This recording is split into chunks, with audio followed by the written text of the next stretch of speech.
आप कहाँ से हैं हकीम साहब? मैं मेवात से हूँ जनाब। मेवात से एक तहसील पुन्हाना है, उसमें फलेंडी गांव है, फलेंडी साहचों का।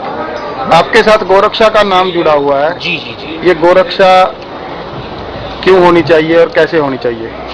जनाब ये दरअसल क्यों होनी चाहिए, क्योंकि गाय के बिना इंसान जीवित ही नहीं रह सकता। सच्ची बात ये है। गाय एक ऐसा पशु है, हम गाय को नहीं बचाते बल्कि गाय हमें बचाती है। हमारी आंखों में पट्टी लगी हुई है, हम ये कहते हैं कि हम गाय बचाएं।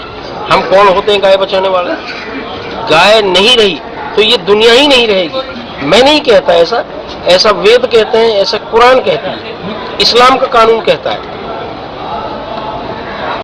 के जो गुण हैं जी उनके बारे में कुछ बताइए। जनाब, जितने पशु धरती पर आए हैं सबसे ज्यादा गाय के दूध में जो गुण है वो किसी पशु के में नहीं है। इसका जो घी निकलता है उसमें जो गुण है वो और किसी पशु के घी में नहीं है।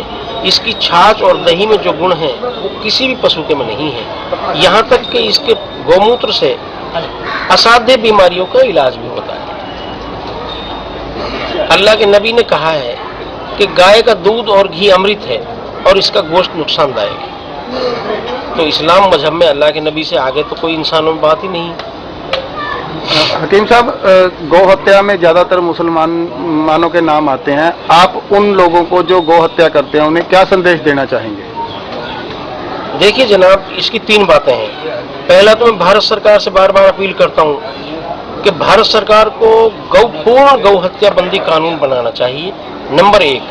नंबर दो, उन कसाईयों को जो जिनकी अकल पर पर्दा पड़ा हुआ है, या तो उनको समझाएं, गाय का महत्व समझाएं, और नहीं समझते तो उनको कानून के तहत पूरी सजा मिलनी चाहिए। और जो ये बकरीद पे गाय काटने का प्रावधान कहते हैं उसके बारे में आप क्या कहते हैं? दरअसल जनाब, पहली बात तो ये है कि शरीयत में कहीं भी ऐसी कंडीशन नहीं लगाई कि गाय की ही कुर्बानी होनी जरूरी है। कहीं भी ऐसी कोई शर्त नहीं है। बल्कि मैंने तो पिछले दिनों दारुल उलूम देवबंद से फतवा भी जारी कराया था कि बकरा ईद के मौके पर मेहरबानी करके मुसलमान गाय की कुर्बानी ना करें। ये तो लालच में, चूंकि गाय कम पैसे में मिल जाती है और भैंस और दूसरे जानवर ज्यादा पैसे में मिलते हैं, इसलिए लालच में लोग इसको ज्यादा करते हैं।